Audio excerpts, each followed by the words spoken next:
Te podrías preguntar qué tienen en común estas tres fotografías y quizás la primera pregunta sería si de alguna forma están violando alguna norma de conducta, algún lineamiento ético, y la respuesta es que al menos eso tienen en común, que ninguna de ellas está rompiendo ningún lineamiento ético. Y bueno, te voy a contar. La primera fotografía es una obra de arte por el artista Damien Hirst. Entonces, aquí para empezar, no debe seguir los lineamientos éticos de la medicina porque esto es arte. La segunda fotografía, como vemos a una paciente ahí en quirófano con sus médicos, pero bueno, leemos por la actitud de la paciente que ella está de acuerdo con la toma de esa fotografía y pues por consiguiente no se está violando ninguna norma de conducta. Y la tercera fotografía es un espécimen ahí de histerectomía y bueno, vemos que aquí la paciente no es reconocible de ninguna forma y pues por lo tanto tampoco se está haciendo nada malo. Primero que nada quiero agradecer al doctor Luis Muñoz por su invitación para hablar en este foro sobre el uso ético de las redes sociales en patología. Como sabemos, pues los seres humanos somos seres sociales, ¿no? Y creo que es una de las cosas que más nos ha afectado en estos tiempos de pandemia. Y bueno, en las comunidades virtuales que hemos construido, pues esto se ha visto reflejado, ¿verdad? Es un reflejo de nuestra sociedad presencial que teníamos antes, ¿no? Estas comunidades virtuales pues existen en la forma de redes sociales. Y aquí es muy importante aclararte que la tecnología que da vida a estas redes sociales pues no es ni buena ni mala por sí misma. Depende mucho o siempre del sentido y valor que le demos. ¿Qué hay sobre las redes sociales y la medicina? Bueno, es importante empezar a hablar de estas cuestiones porque las implicaciones éticas, legales y sociales son grandes.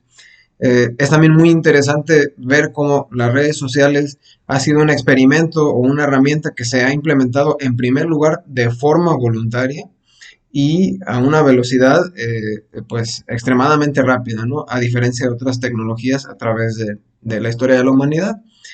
También es importante recordar que si bien la tecnología no es ni buena ni mala, sí hay algunos factores que intervienen en cómo vemos las redes sociales, ¿no? Uno de ellos es, por ejemplo, la interacción que tenemos con ella. Esto puede llegar a producir un sesgo y también hay que recordar que son modelos de negocios finalmente, entonces también esto puede afectar lo que vemos en determinado momento. Las redes sociales están impactando de manera importante en los límites en la relación médico-paciente, ¿no? Cada vez es más borrosa esa línea y cada vez la medicina va más allá del consultorio.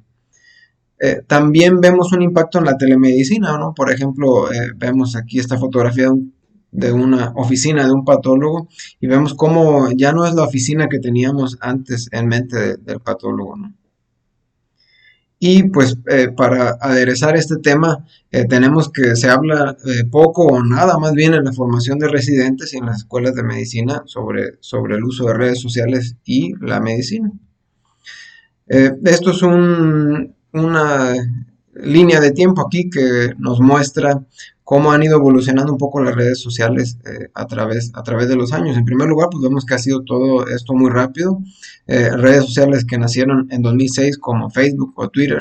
Vemos cómo pues actualmente son unos monstruos de la comunicación. Vemos también cómo algunas redes sociales han nacido y pues también van desapareciendo, ¿no? Conforme tienen o no tienen usuarios.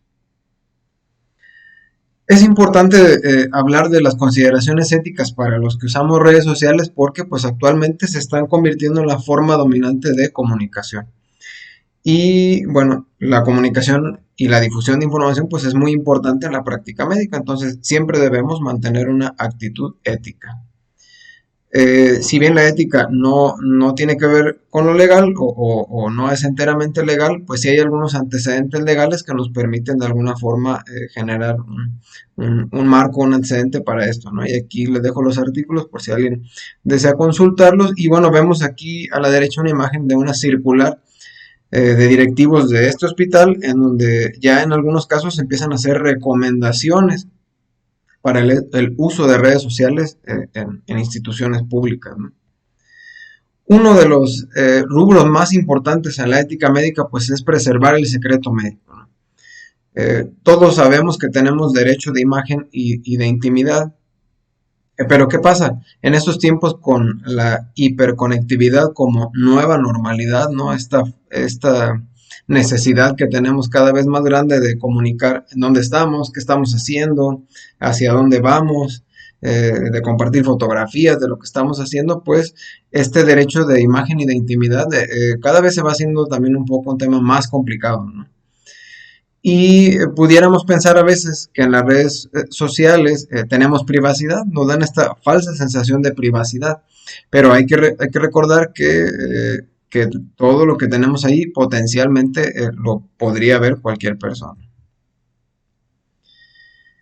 Para preservar el secreto médico, pues tenemos que proteger la identidad del paciente, la identidad de otros médicos, y es muy recomendable siempre en lo que compartimos desde el punto de vista profesional que tenga un objetivo claro, que éste se pueda reconocer y que no deje espacio eh, pues para malinterpretarse, ¿no? Hay que evitar a toda costa el sensacionalismo y la morbosidad. Y aquí tenemos, por ejemplo, la fotografía de un tweet donde, bueno, se puede ver francamente el nombre del hospital, el nombre del paciente. Entonces, de alguna forma aquí estamos violando la privacidad, la identidad del paciente y además el objetivo de esta publicación pues está como poco claro, ¿no? Tiende más bien al sensacionalismo, al morbo. Entonces, este tipo de conductas pues debemos evitarlas.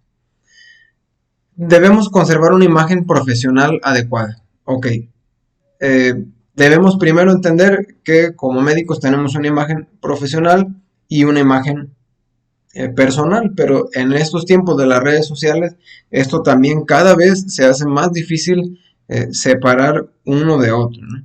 Entonces, en fotografías donde aparezcamos con bata, con uniforme quirúrgico, que estemos en el hospital, hay que recordar que hay una imagen corporativa y una imagen de la profesión, pues que tenemos que guardar o deberíamos proteger, ¿no?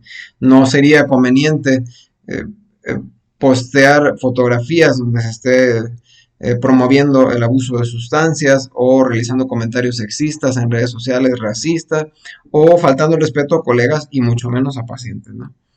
Y para ponerles aquí un ejemplo que no es relacionado a la medicina, pero esta actriz muy famosa, Gal Gadot, pues fue muy criticada porque ella estaba contratada para promocionar teléfonos de la marca Huawei y publicó esta promoción desde otro teléfono de otra marca, ¿no? Entonces, es un poquito acá lo mismo.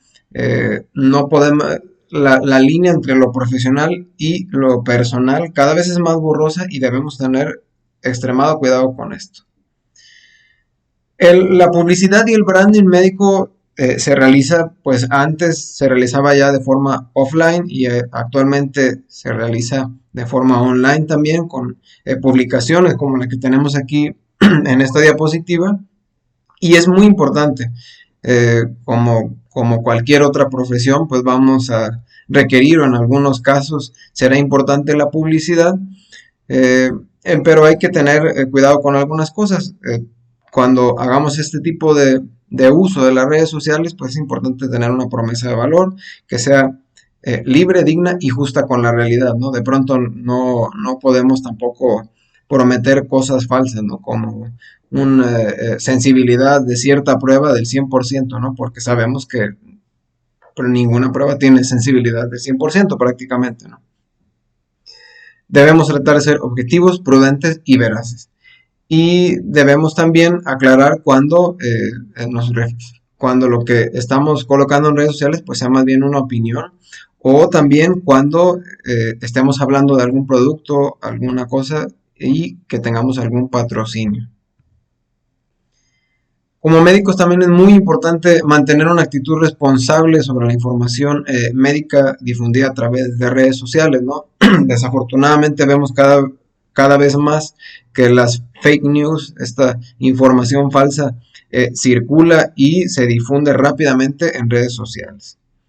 Entonces, cuando nosotros compartimos información en redes sociales, la responsabilidad sobre la información que se comparte no se diluye, ¿no? De pronto, aunque a lo mejor nosotros estamos compartiendo algo que nosotros no escribimos, eh, hay que recordar que finalmente tenemos responsabilidad sobre esto. Aquí puede haber o múltiples receptores o a veces la información no va dirigida a nadie en particular, pero recordemos que tiene implicaciones serias. Y debemos procurar pues que cuando compartimos algo sea contenido de calidad preferentemente. Ahora ya hablando específicamente de patología, ¿qué hay de compartir imágenes de patología en redes sociales? Pues esto es algo nuevo, hay interés reciente en esto y pues está en crecimiento, ¿verdad? Cada vez vamos a ver más y más de esto. Eh, es algo muy importante porque, bueno, finalmente termina funcionando como una plataforma para congresos, instituciones o eventos científicos. Y nada más para ponerles en contexto, en el JUSCAP de 2016 se compartieron 19,000 tweets relacionados a ese congreso, ¿no? Entonces, en el apartado de difundir la información, pues esto tiene un potencial inmenso, ¿no? Pero claro, como cualquier cosa nueva, vienen también nuevos miedos, ¿no? Y el principal miedo, pues, es la privacidad del paciente. Hay que recordar que los patólogos tenemos un rol natural en la enseñanza, ¿no? ¿Por qué? Pues porque somos los encargados, los privilegiados de integrar los hallazgos macroscópicos, microscópicos, celulares, moleculares, etcétera, de imagen. Eh, y este privilegio, pues nos permite de alguna forma enseñar e integrar toda esta información. Entonces, hay un potencial académico y clínico muy importante en el uso de redes sociales y de compartir estas imágenes a través de las redes. Comparemos, por ejemplo, publicar un caso en Twitter contra publicar un caso en la forma de un reporte de caso en una revista científica. ¿Sí? El alcance que tienen las redes sociales contra el alcance que tiene una revista científica es muy diferente. ¿Sí? También hay que recordar que los reportes de caso por el impacto que pueden tener, a veces cada vez se vuelve un poco más difícil que una revista esté interesado en publicar un reporte de caso, ¿no? Además, publicar un reporte de caso suele ser una cosa que lleva tiempo. Y bueno, en cuestión de la interacción es también muy diferente. Usualmente la interacción en una revista científica pues será a través de cartas al editor o contacto directo al autor del artículo. Mientras que en redes sociales la interacción pues es inmediata y directa, ¿no?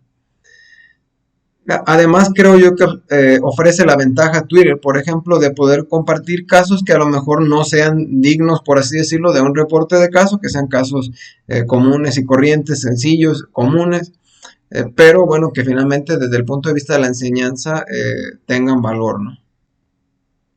Y nada más como para comparar esto, por ejemplo, en tiempo de publicación en redes sociales, pues es inmediato. Para publicar una revista científica suele ser tardado. La revisión, por ejemplo, en redes sociales podría pensarse que no hay revisión, pero más bien hay colaboración abierta y muchas personas, patólogos y expertos pueden revisar y opinar del caso. A diferencia de la revista científica, que hay una revisión formal que suele ser por unos cuantos o a veces por uno solo de los expertos. Pero bueno, también a veces esto, y más en estos tiempos, vemos mucha controversia en quién designa los expertos que revisan estas publicaciones.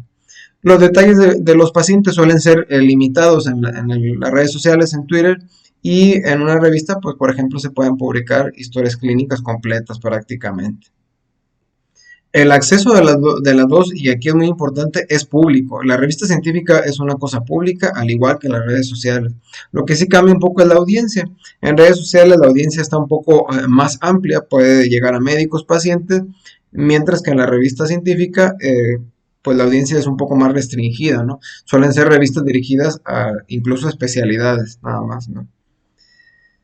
Y bueno, la interacción en redes sociales es fácil, inmediata, y en una revista pues es más variable, depende más de cartas al editor o ponerse en contacto, como les decía.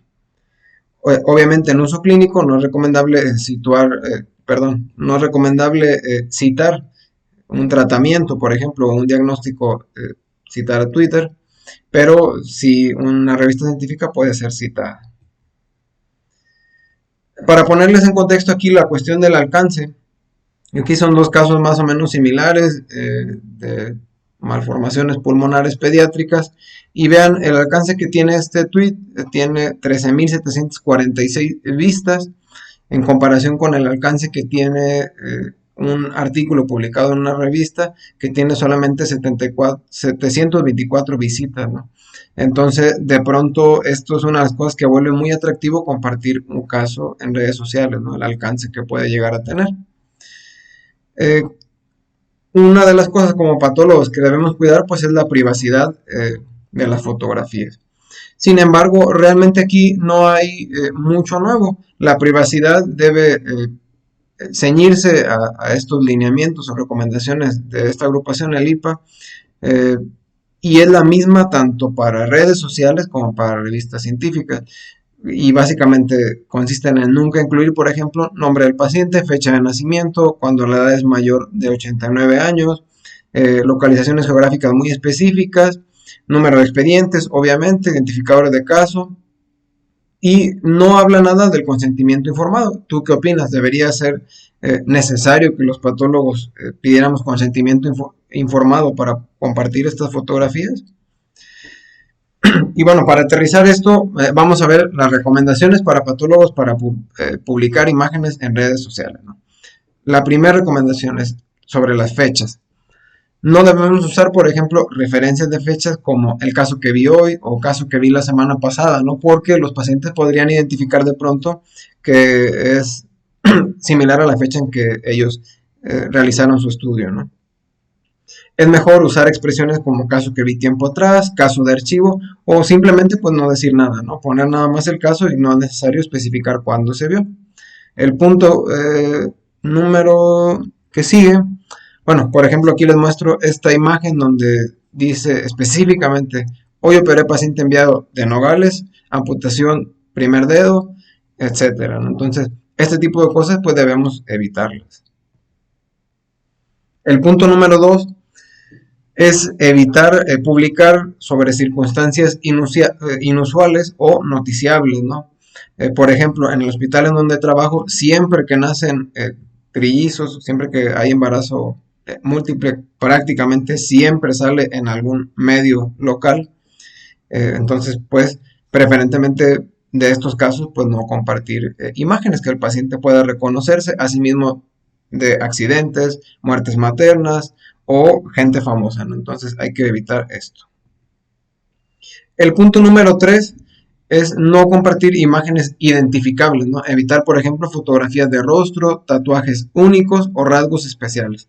Aquí algunos reconocerán al personaje de este tatuaje y bueno, entonces cuando es evidente el paciente que está en cuestión, pues es recomendado, o más bien no recomendamos publicar este tipo de fotografías. La recomendación número 4 sobre la edad. Preferentemente hay que evitar usar una edad específica. Es mejor nada más como decir niño, lactante, adulto joven, tercera década de la vida. Y a veces dependiendo de las lesiones, pues no va a ser tan importante el compartir la edad, ¿no? El punto número 5 es sobre la geografía, ¿no? Es preferible no mencionar un lugar más pequeño a un estado, ¿no? Como por ejemplo el que tenemos aquí en la fotografía, que ustedes reconocerán. Obviamente no compartir ciudad, colonia o cuando estamos hablando de poblaciones incluso más pequeñas como grupos indígenas.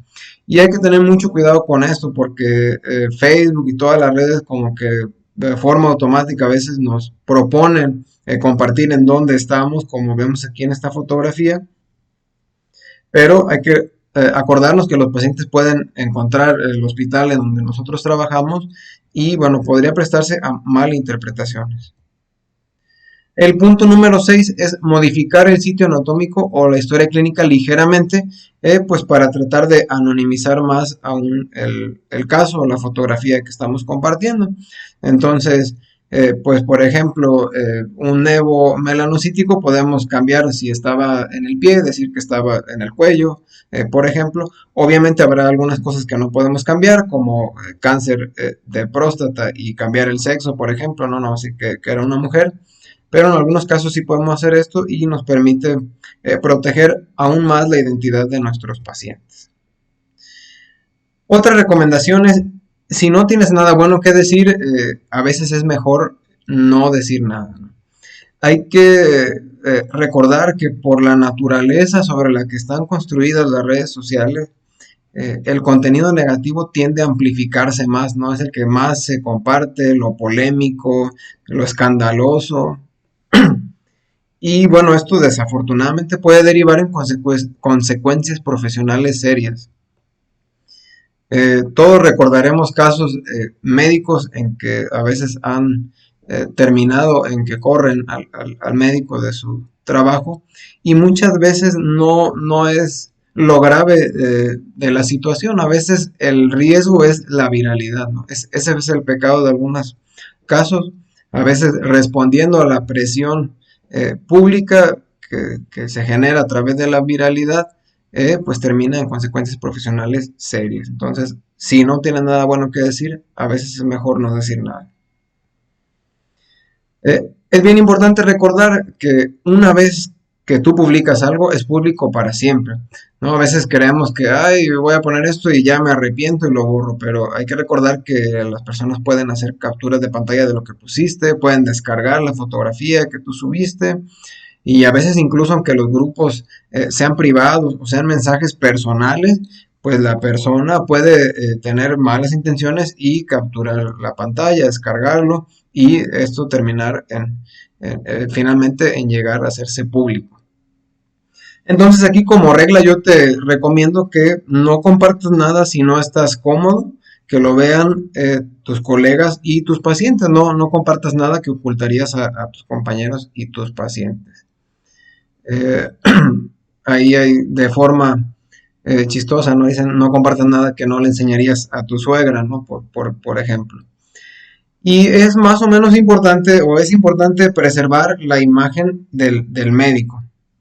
En este punto quiero decirte algunas cosas porque claro que la imagen tradicional del médico es importante, pero creo que también, y esto nos toca a todos y le toca a los pacientes también, cada vez empezamos a ver médicos que se presentan en redes sociales de otras maneras. Y bueno, esto no tiene nada de malo, ¿no? Los pacientes también tienen que de pronto empezar a dar pie a entender que el médico tiene una vida personal, por ejemplo, y que a lo mejor va a compartir fotografías de su vida personal o otras facetas de la medicina. Y bueno, aquí les comparto estos médicos que son gente muy profesional, pero comparten contenido de otra forma a la que no estamos acostumbrados la medicina más tradicional, ¿no? Entonces aquí nos toca un poco tanto al paciente ir cambiando y entendiendo que esto se está transformando y que no tiene nada de malo, y pues también a nosotros tener juicio y como les hacía las recomendaciones al principio, cuidar también lo que compartimos. ¿Y qué hay sobre las políticas institucionales? Aquí la primera pregunta es si existen, ¿no?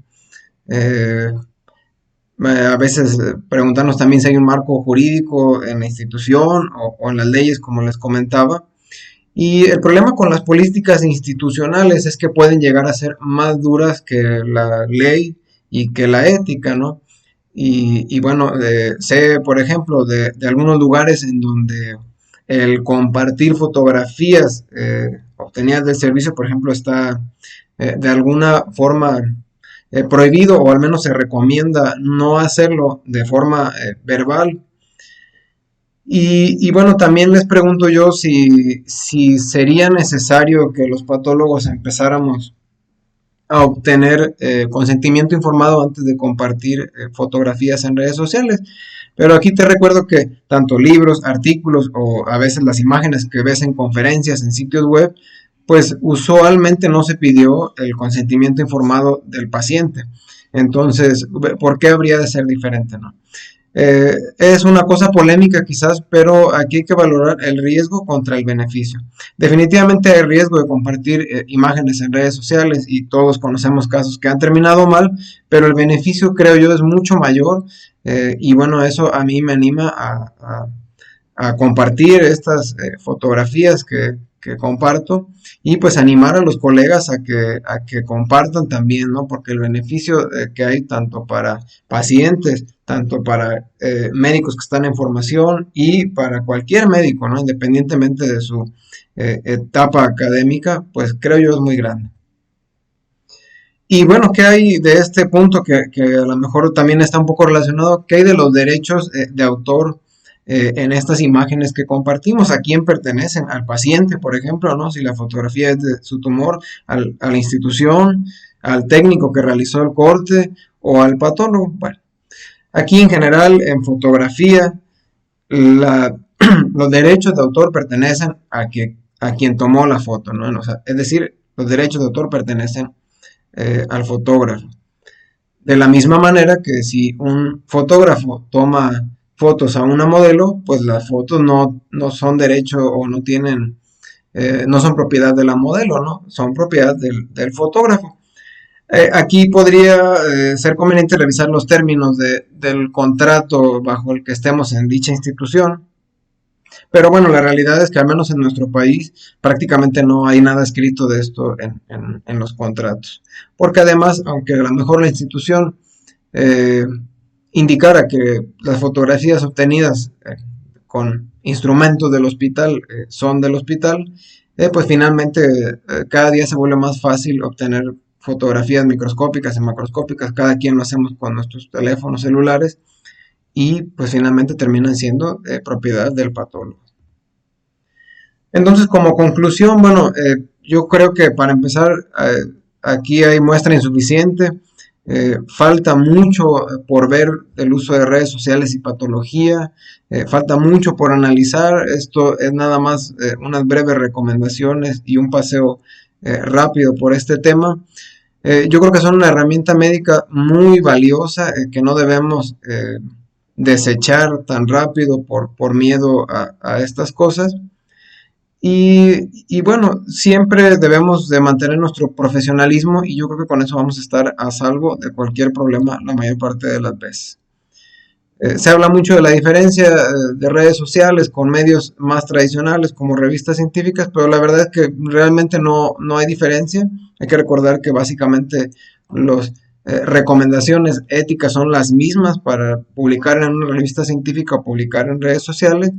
Y bueno, en el caso de que nuestra institución tenga alguna guía, alguna recomendación, alguna indicación, pues hay que seguirlas para evitar meternos en problemas y hay que proteger siempre pues, la privacidad de nuestros pacientes, ¿no? Hay que tener sentido común y hay que recordar que si no hacemos daño, pues no deberíamos tener ningún problema. Y bueno, considero también muy importante que empecemos a hablar de temas como este en congresos, en reuniones, en escuelas de medicina, en la formación de los residentes, pues para irnos evitando problemas a futuro como profesionistas de la patología. No me queda nada más que agradecerles por su atención. Les dejo mis redes sociales por si gustan seguirme y hasta luego. Gracias.